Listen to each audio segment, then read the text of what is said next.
Bom dia a todos. Nós vamos iniciar hoje essa apresentação da chamada PEC da tributação. A possibilidade de apresentá-la aqui nesta casa, no painel, veio através de uma mudança no regimento de nossa autoria, aprovada este ano, e nós vamos fazer aqui a apresentação do problema. Inicialmente, o controle do Tesouro Público é um tema central no que a gente tem de lutas contra o autoritarismo e a opressão desde tempos mais remotos. A democracia encontrou o caminho na representação popular através do Congresso Nacional e das Assembleias Legislativas. Seguinte. Próximo. Essas lutas, o controle sobre o Tesouro Público é um assunto central desses debates. Um dos principais mecanismos de poder dos governantes é a utilização do erário público. E muitas vezes as tiranias, elas utilizam essa utilização, esse domínio sobre o erário para manter, perpetuar o seu poder. E uma das soluções para isso é a representação parlamentar popular. Seguinte. Volta que tu passaste mais um. Volta um. Próximo, é isso. Exemplo dessas lutas pela civilização, elas vêm de documentos constitucionais antigos. Um dos primeiros é o Bill of Rights, da Inglaterra, de 1689, que estabeleceu o seguinte: a coleta de impostos sem autorização do parlamento é ilegal. Bem aqui, nós lembramos de tempos quando o Brasil ainda era colônia portuguesa, em que a taxação de Portugal sobre o Brasil era abusiva. Existia, inclusive, a figura do imposto chamado de quinto, que, por muito tempo, oprimiu as pessoas e gerou, inclusive, a expressão quinto dos infernos, tamanha a opressão que acontecia pela cobrança de taxação. Qual foi a solução disso? Seguinte. Próximo. Próximo. Existe uma ideia que foi padronizada na Constituição inglesa, que é no taxation without representation, que é não é possível taxar sem que haja uma representação parlamentar. E isso é um fundamento da própria democracia moderna, porque exige, para que o povo contribua com tributos, esses tributos possam ser cobrados mediante uma representação, para que ele possa reagir em caso de qualquer exagero do executivo nessas situações. John Locke, no seu segundo tratado sobre o governo civil, fez a previsão disso, pastor Cavalcante. Ele dizia: a noção de propriedade privada ela é incompatível com uma taxação sem freios legais. A partir desse momento, a gente começa a entender porque os parlamentares têm a possibilidade de fazer legislações em matéria tributária, justamente para garantir a representação do povo num modelo tripartido de poderes. Seguinte. Nós, brasileiros, somos uma democracia recente. A democracia americana, no século XVII, jogou caixas de chá ao mar, no que foi conhecido como Festa do Chá de Boston, porque eles não tinham representantes naquela época, constituintes, dentro dos Estados Unidos naquele momento. Eles eram taxados por parlamentares no Império Britânico, do outro lado do oceano, e não aceitavam isso. Então, aqui foi um dos movimentos de revolta contra essa taxação. Próximo. Exigiam que tivessem voz sobre a coleta e uso do direito do governo. E aqui a gente tem a semente do que a gente chama de orçamento participativo. E isso é um ponto fundamental na luta da democracia, que no Brasil é construída dia após dia. Próximo. As constituições brasileiras refletem, em diferentes momentos, um maior ou menor controle do legislativo sobre a tributação e os orçamentos públicos, como se verifica a seguir. A gente vai entender, desde a Constituição Imperial do Brasil, que havia a possibilidade de parlamentares legislarem amplamente sobre tributos. Próximo. Aqui nós vemos o artigo 36 da Constituição Política do Império do Brasil, de 1824, que determinava que é privativa da Câmara dos Deputados a iniciativa sobre impostos, no seu inciso 1. Seguinte, na mesma direção, Até no governo militar que instituiu a República Brasileira, sob o comando do Marechal Deodoro da Fonseca, o artigo 29 da Constituição Republicana de 29, dizia logo no caput: compete à Câmara a iniciativa do adiamento de sessão legislativa e de todas as leis de impostos. Então, de longe, a gente vê que essa iniciativa ela é garantida. Próximo. Aqui começou a haver o problema. Na transição de 1930 a 1945, quando o Brasil esteve sob domínio de Getúlio Vargas, nós tivemos duas constituições.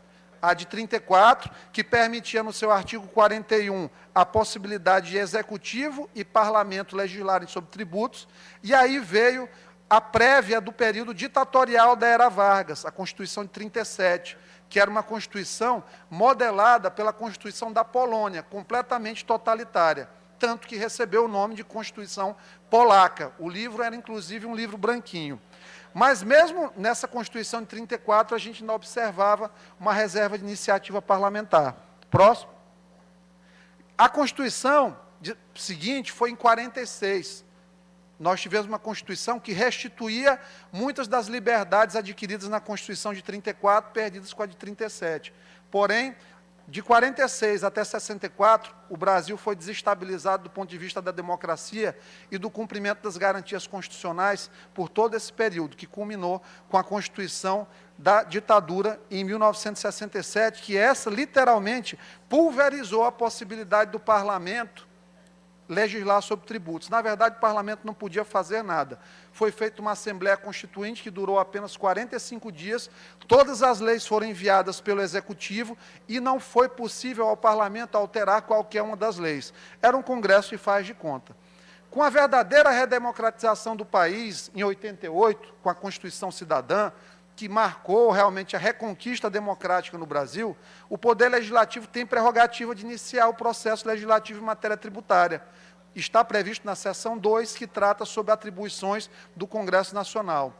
Diz o artigo 48, cabe ao Congresso Nacional, com a sanção do Presidente da República, dispor sobre sistema tributário, arrecadação e distribuição de rendas. E aí a pergunta que fica, se está muito claro a necessidade e a possibilidade de deputados legislarem sobre tributos, o porquê desta proposta de emenda constitucional.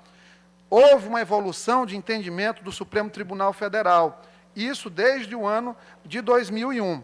Então, seguidas jurisprudências, em vários níveis, ações diretas de inconstitucionalidade, recursos extraordinários em agravo, ações em tribunais de justiça de diversos estados, mostraram que é competência estadual a possibilidade das assembleias legislativas estaduais legislarem sobre tributos, mesmo que concedam benefícios fiscais, como renúncias totais, parciais de receitas, mesmo que trate de minoração ou revogação de tributos, porque são leis enquadradas na regra de iniciativa geral, autorizando qualquer parlamentar a apresentar proposições sobre o tema.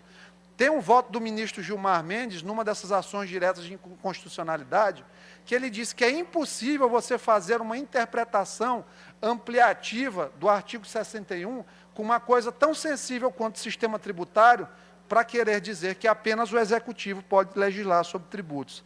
Então, é necessário aqui desfazer a confusão que existe entre lei tributária e lei orçamentária. A lei orçamentária está muito clara no artigo 165 da Constituição Federal. Aqui nós temos a leitura do texto, Constituição Federal, 165, está aqui. As leis de iniciativa do Poder Executivo estabelecerão plano plurianual, diretrizes orçamentárias e orçamentos estaduais. Em nenhum momento há um direcionamento à questão tributária isolada. Seguinte. Próximo.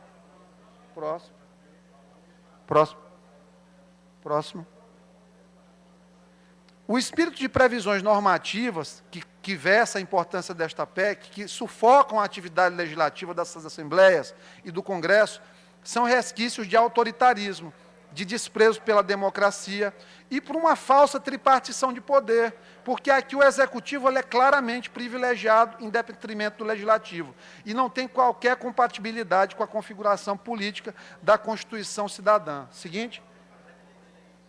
A grande pergunta que a gente faz é, se a Assembleia Legislativa é a casa que aprova PPA, LDO e a lei orçamentária, a LOA, e também que no final da execução orçamentária julga como foi gasto pelo Executivo o recurso através do julgamento de contas do Executivo, por que a gente não pode legislar sobre tributação, contribuir com uma visão sobre a arrecadação do Estado? Então, como é hoje?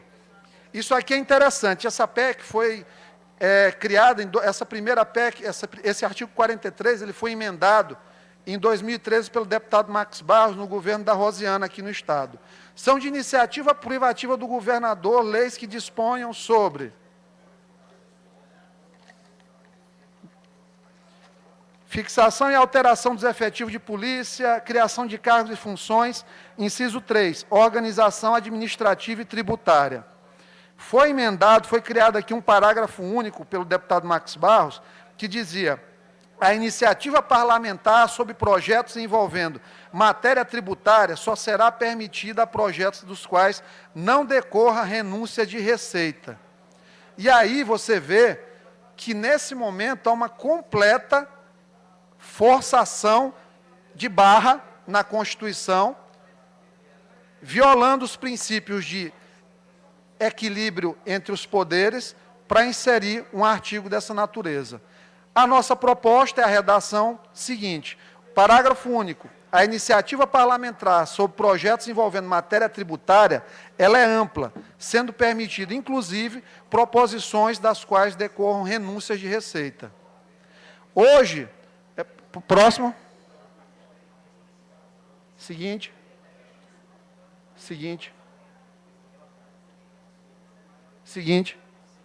Hoje é assim. Só tem 8 estados no Brasil onde não é permitido às assembleias legislativas fazer leis que versem sobre tributação. Seguinte. A conclusão é que o principal indicativo dessa limitação é que ainda há práticas oligárquicas em alguns estados da federação, no sentido de centralizarem o poder no executivo e enfraquecerem o legislativo. Porque a redação atual do artigo 43, e é disso que ela trata, torna o executivo o senhor de todos os dinheiros públicos, único responsável pela administração, e fragiliza. E isso viola, inclusive, o artigo 2º da Constituição Federal, que trata sobre a harmonia dos poderes. Alguns questionamentos, eles podem ser feitos em termos de lei de responsabilidade fiscal, que no artigo 14, ele diz que a concessão ou ampliação do benefício de natureza tributária deve estar acompanhado da estimativa do impacto financeiro. E outros pontos deve haver na proposição a estimativa da receita orçamentária, desde que não afete as metas dos resultados fiscais envolvidos na lei de diretrizes orçamentárias. E estar acompanhada de medidas de compensação no período supramencionado no caput. O que é que isso faz de fato? Faz com que seja necessário uma integração da Assembleia Legislativa com as secretarias de Planejamento, Secretaria de Fazenda, para, ao apresentar uma lei dessa, já fazer uma lei completa que atue em consonância com a Lei de Responsabilidade Fiscal. Não é uma carta branca ao Legislativo, que a gente pede aqui nesse momento, para legislar e sair concedendo isenções tributárias à torta e à direita para quem quer que seja, mas uma forma para que nós possamos, inclusive, deputado César Pires, quando chegar, por exemplo, um orçamento estadual ou leis tributárias aqui nesta casa, nós temos liberdade para emendá-las e que essas emendas, inclusive, não esbarrem por esse limitador que hoje é o parágrafo único do artigo 43 da Constituição Estadual do Maranhão. Deputado. Fique à vontade, deputado. Deputado Iglesias, eu quero lhe parabenizar por tudo, mas parabenizar pela estreia do telão, vamos dizer assim, né? Das projeções que você faz aí, dando uma oportunidade. É um projeto seu, que permitiu com que a casa nos desse a liberdade de quem está na tribuna pudesse apresentar de forma mais didática, mais esclarecida, mais pedagógica, isso que o senhor está fazendo aí. E parabenizar também pela PEC, que é uma coisa que rompe, se insurge a determinadas situações, que, de certa forma, fossilizava as atitudes de nós parlamentares, que já são tão exíguas, considerando que muitos projetos, como você hoje mesmo viu, já nós somos ceifados, eu diria assim, de podermos avançar em determinados procedimentos. Então, parabenizar pela utilização dessa situação aí do telão, que vai permitir, inclusive, muito para nós da oposição podermos mostrar determinadas mazelas, determinadas situações, que aí, com certeza, os olhos vão poder sensibilizar ainda mais esse parlamento e, às vezes, até olhar de forma diferente. Então, parabéns por isso e parabéns pela sua PEC e inúmeras outras que o senhor tem patrocinado.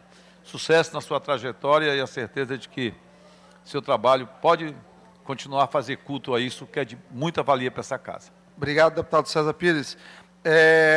Hoje a gente teve esse primeiro problema aqui de não conseguir fazer a conexão do computador diretamente com o telão, que termina atropelando um pouquinho a exposição, mas nós já conversamos com o diretor da casa, com o Paulo, o diretor de informática da casa, com o Paulo, eles vão providenciar o equipamento para que a gente possa, daqui mesmo, fazer a transição dos slides para poder conjugar a voz com a apresentação. Então, assim, um primeiro momento experimental, que sempre que tem essa apresentação inicial, ela algumas vezes tem esses pequenos... Mas não invalidou a intencionalidade de Vossa Excelência, não.